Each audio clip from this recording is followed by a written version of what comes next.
Hi, this is Randy Finney with Right Side of the Chart, and this is a closing market wrap for Monday, July 29th, 2019. This one I'm going to keep as a members-only video. There's a couple things to note that I should point out. There's really nothing new in the stock market, so therefore no need for a general market analysis. On the major indexes. That's what I usually do in the closing wrap-ups. Same thing I covered today. If you caught this morning's update, you have these wedge type patterns here on SPY, this line right here, and the recent breakouts. So if we do break this wedge pattern, we come down, you have to look for 294 to get taken out with conviction. Otherwise, the trend continues. But again, it's the divergences, everything else intact, declining volumes, and a lot of things that point to the increased odds for a correction here at this point in time. So that's what QQQ or SPY looks like. This is what QQQ looks like. Similar uptrend line there, small wedge. Here, I'll color code it just in case you missed the other videos. There it is. So that's a minor uptrend line. Not, it's worth mentioning. It's a couple months. It starts early June.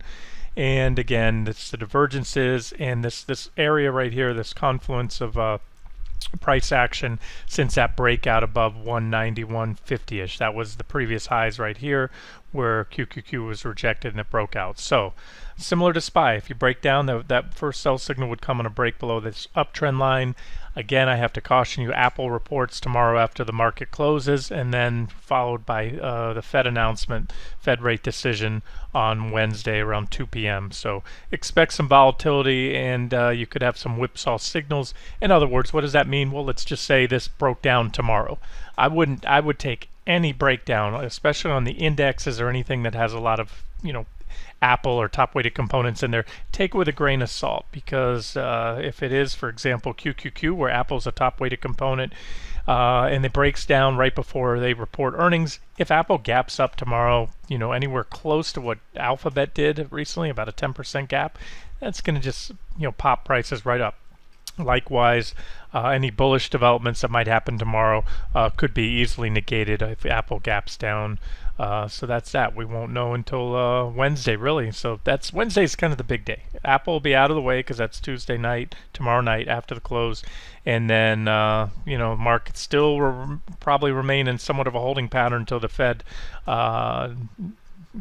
announces the rate change and any decisions they made, and any comments, of course, that they make going forward. So that's what to look for on the broad markets. I know I haven't updated IWM small caps in a while. There's really not a lot to talk about here since the last update. They are pushing against this downtrend line right here. The downtrend line from the 2018 highs comes in, and we've had 1, 2, now 3, well, 3 right there, and recently several reactions there on that trend line. This uptrend line needs to be pulled out a little bit, so it's not that significant. I'm going to take that one away right now since we don't have a lot of reactions and we cut through it. So there it is. Small caps kind of pushing up against here.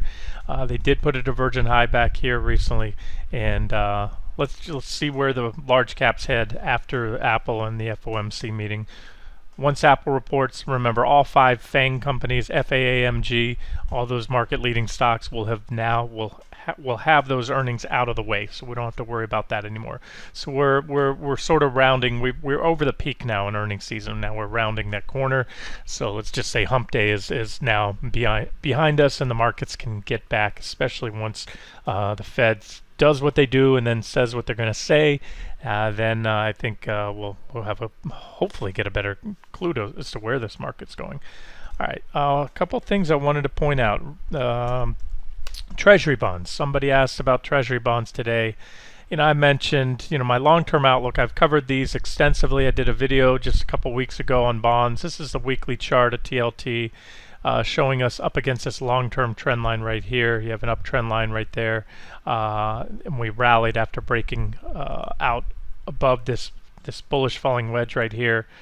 Remember, this is a weekly chart. It's long-term TLT, long-term 20 to 30-year Treasury bonds. We had a divergent low, which is a bullish chart pattern, the wedge. The breakout came. We hit my 122.50 target, hit it several times, back tested the wedge, and we moved up and hit my final target, which was at the time way back here, even back in 2018. The target was the first of 28.56 or the trend line, whichever expected both to act as resistance. So what we did is we popped through 128.56, hit the trend line, and have since that's capped the advance. PPO is turning down.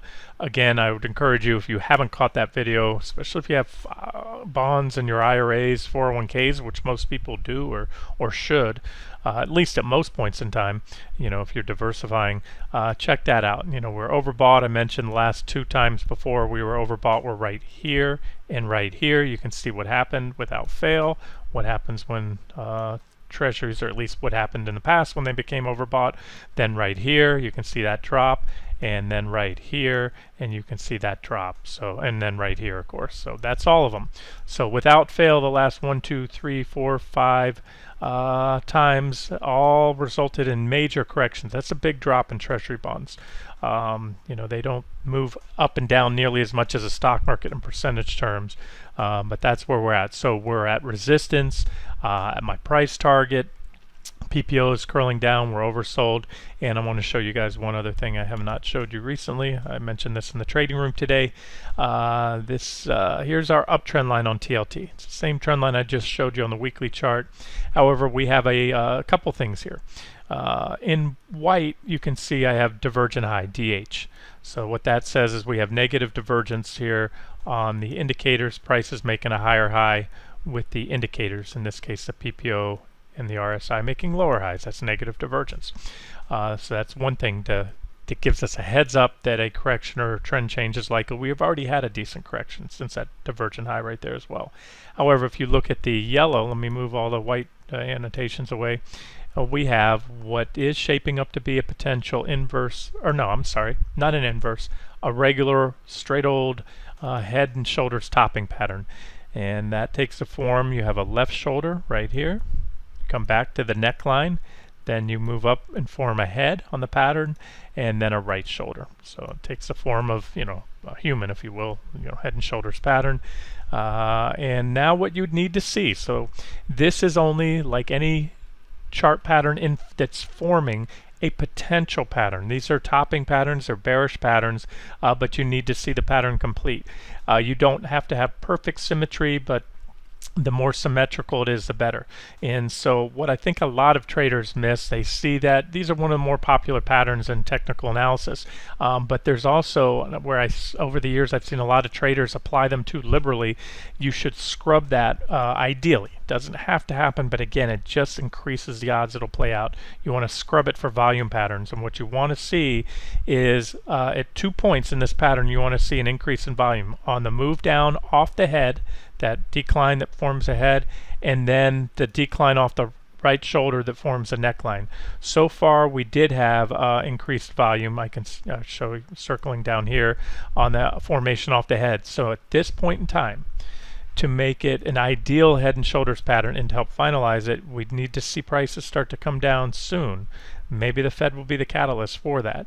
And if so, ideally you want to see volume pick back up on that move down. In other words, you want to see a fairly impulsive move down, just like this was an impulsive move down after the head was formed.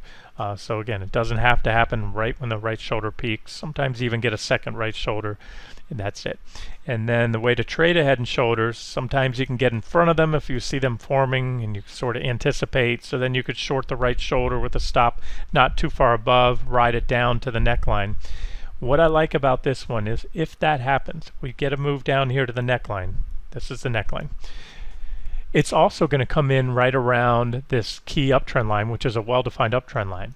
And the only thing I like better than a clean chart pattern to trade, like a head and shoulders topping pattern that will trigger an objective short entry on a break of the neckline, is not one but two sell signals or intersecting support levels, and that is the neckline and the uptrend line. Because if that breaks, here's the way I see it. Half the world might be, let's say half the short-sided traders, or that like to trade long and short, like myself, flexible traders. Some people only trade long, but those that are looking for a bearish top here in treasuries might be looking at the head and shoulders, and that's what they're focused on. Whereas other traders might be focused on this uptrend line I've been highlighting for a while. To me, that's pretty obvious. They're both pretty obvious right now. But either way, so that breaks, you get a subset of traders that sell their longs or short on a break of the head and shoulders, and you also have a different subset that might short or exit their longs based on a break of this trend line. So again, only something to watch now. You can trade it if you want to get ahead of it. I mentioned I've been short treasuries for a while, just going I'm sideways. I'm about where I entered the trade. What was that? Goodness, that was quite a while ago, over a month ago. And still going sideways, not going up, not going down. But that's fine because I see the risk reward to me right now in treasuries is skewed to the downside, meaning it certainly could go up, and I may certainly get stopped out of the trade, but I don't see treasuries running away. And if they do, that's stop out. This pattern gets foiled, and then I just wait for the next setup. But if it does break down, the potential for a nice drop is certainly there. So that's TLT, one that I wanted to point out. And what else do I want to show you? Let's see. Oh, let's talk about gold and silver real quick. And that's where a lot of money's been made lately. A lot more money and opportunities in gold and GDX and the silver mining stocks and silver itself. So gold has held up pretty well. Put in this divergent high, and I talked about this, that when gold wants to run, it can run and it can burn through divergences. So a lot like treasuries, so far it's been mostly a sideways grind for a while. We had a strong run up and the momentum has stalled out. And as I said in this morning's video, a security can correct. After a strong run, it can correct in one of two ways. Time, meaning it moves sideways, like this. There's a correction in time where just something moves sideways for a while, works off the overbought conditions, like it was really overbought right here, and then sets the stage for the next leg up. Or price, that's the other correction. That's the one most people think of when they think of a correction. So far this has been working off the overbought conditions and correcting in time more than price. And let's look at silver as well. Same story with silver. Overshot that 1527 target, hit my next target of 1558. It's been consolidating between those two levels recently. Was quite overbought, a really powerful run, but it was confirmed by a lot of things, including this breakout, which again, if you're new to the site, you might just catch up on, go up to the top of the site, go into hover over market analysis, and then move your cursor down and then look at gold and silver or precious metal analysis, and you can see some of the recent videos. But the bigger picture is this. This is a breakout on a long-term weekly chart. Very powerful downtrend line, very, very powerful 1 week green, big green weekly candle that helps to confirm on a lot of volume all the check marks you could possibly have across the board for a breakout. Clean downtrend line, impulsive volume, everything else. So far so good. And why anything's possible. If we could come back here and back test that line, that would be another, the downtrend line, another objective entry if the charts confirm. But the more bullish case would be like when silver and gold had a strong rally back in early 2016, they just kept running and running and running.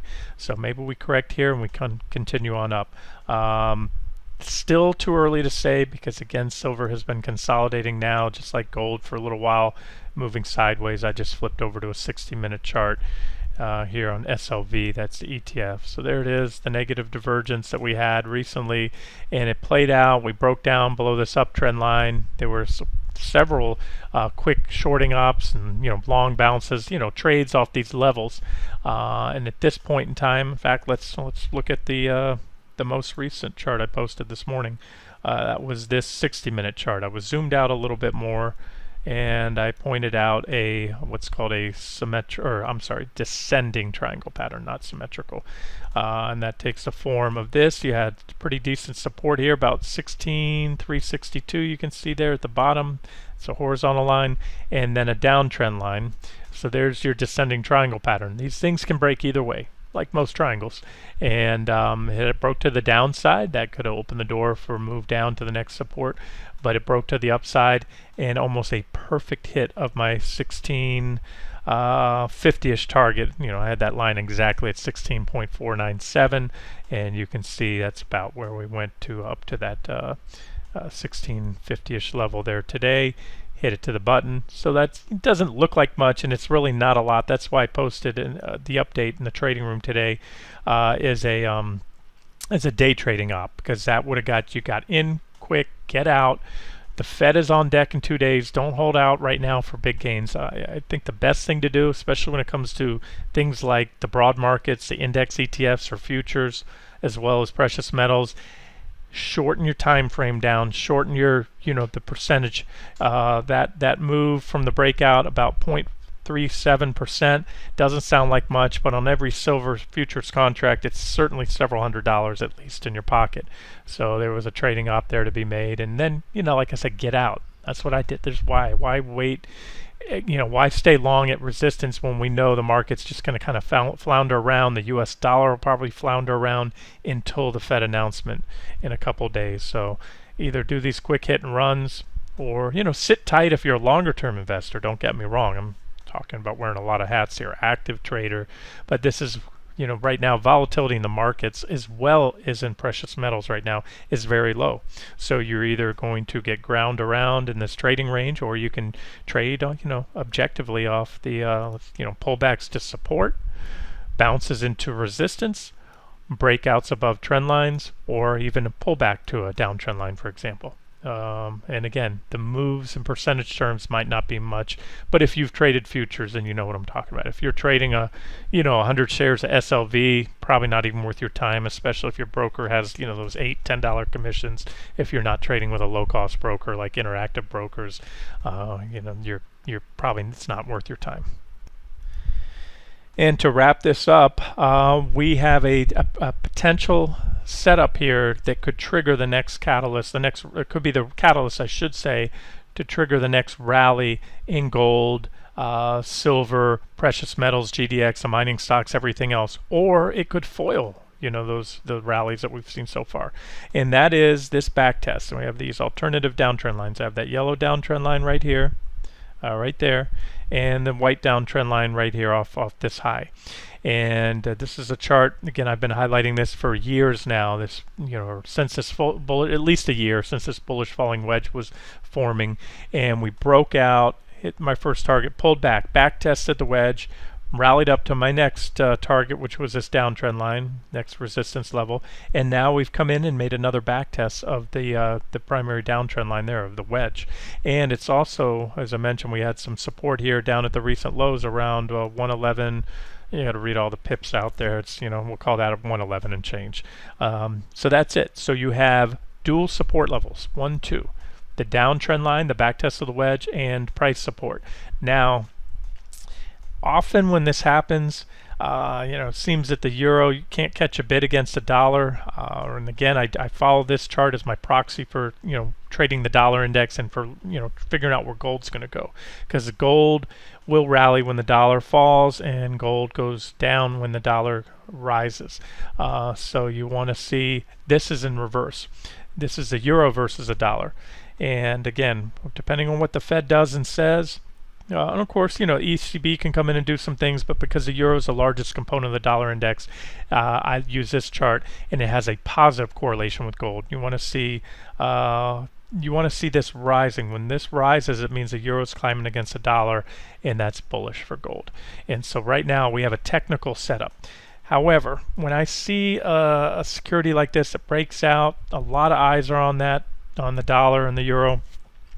What will usually happen at that point is quite often you'll get a little washout move, a flush out move, false breakdown, bear trap, whatever you want to call it, where you get a move down, probably be impulsive, a lot of volume, and then if that happens, and that's not a buy signal, technically speaking, that's bearish. It's a break of support.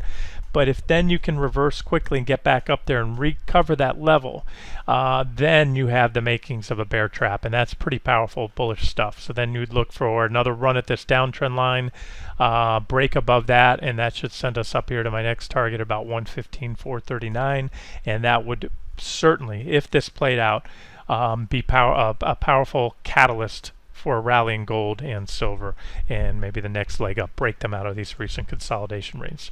Now, if we break down and we keep going, that's not good. That means the euro's dropping, the dollar continues to rise. Most of this year, especially earlier in the year, gold rallied against a rising dollar, and that's not common. In fact, that's very unusual. I've showed you some longer term charts that show you the correlation, the inverse correlation between the dollar and gold. So I just want to say it's not an absolute that if this breaks down, then gold's going to go down and silver, but it certainly doesn't help. It would give them a headwind, whereas this would give them a tailwind if we see this in the euro US dollar. So those are the things I'm watching for this week. Again, tomorrow, I may not even be around most of the day. I'll check in and out. I'll do my usual updates, but I probably won't trade tomorrow right in front of the FOMC announcement. Obviously, if anything pops up and stands out, I'll get it out to you guys.